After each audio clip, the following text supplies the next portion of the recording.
Hi, welcome to the OT Tip of the Month. This month, we wanted to share with you 5 tips to help you be more trauma sensitive in your classroom. Before we dive into the tips, I wanted to just share with you a visual that helps to understand why we're even bringing up this topic. It's in part because when children experience trauma, it really can impact their academic success, their ability to self-regulate, and their social skills. And so we want to share with you some ideas on how to be more trauma sensitive. And our ideas all come from our new curriculum and new framework that myself and Don Paulson have created called 123 Reset. And we're going to go through a tip in each of these 5 areas. First is relationship.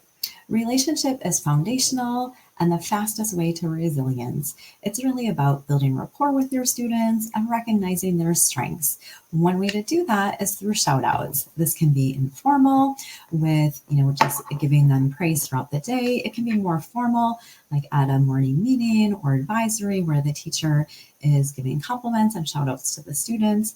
Eventually, after some modeling, the students can give those shout outs to each other and eventually, hopefully, the students to the teachers as well.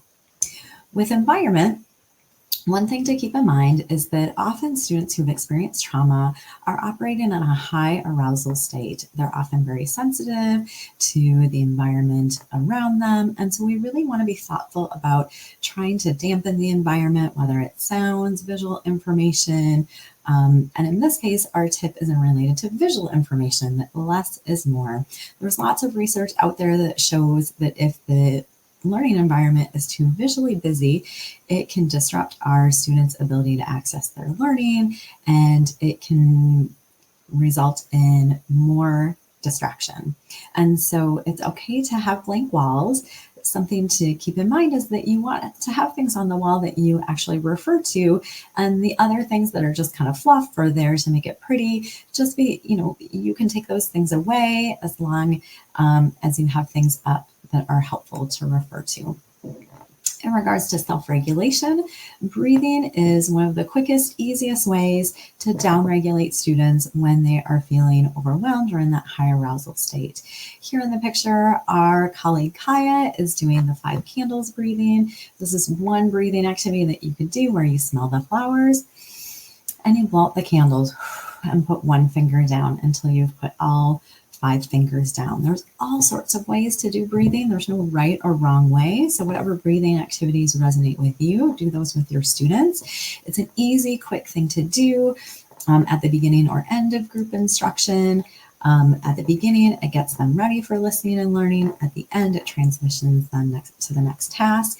Same with doing it before a test or independent work. It's going to get them ready for that focus and learning. Another great option is to do breathing after the students are at PE or recess. Often they're more alert, more awake, a little bit more higher arousal level, and breathing is really the glue that helps to transition to listening and learning. From an empowerment standpoint, we want to encourage you to consider using invitational language. So invitational language is inviting the students to participate, giving them 2 different options and allowing them to choose. Now, we recognize that there are many times that teachers need to be directive, but there are other times where you could give 2 different options. So for example, let's say that you're doing breathing, you could invite the students to do the breathing activity with their eyes open or with their eyes closed, whichever one is more comfortable for them. Or another option can be that you invite them to do an activity in their seat or invite them to do an activity laying down. Like whether it's independent work to find a different seat to be in, or if you're doing some sort of meditative activity, that's a great one to use that invitational language. The reason for that is it allows students to have some choice and autonomy. It helps them to feel seen and feel heard. Oftentimes students who've experienced a traumatic event or multiple events, they have this powerlessness that they experience. Things are out of their control, and using invitational language and allowing them some choice within their day is one way to help them regain their power. Our final area is in regards to task. And the most important thing that you can do to help students is to be really clear and specific and predictable with your expectations. And this helps students to know what's coming. It helps provide some consistency throughout their day. A lot of students really benefit from having things on the board that they can refer back to.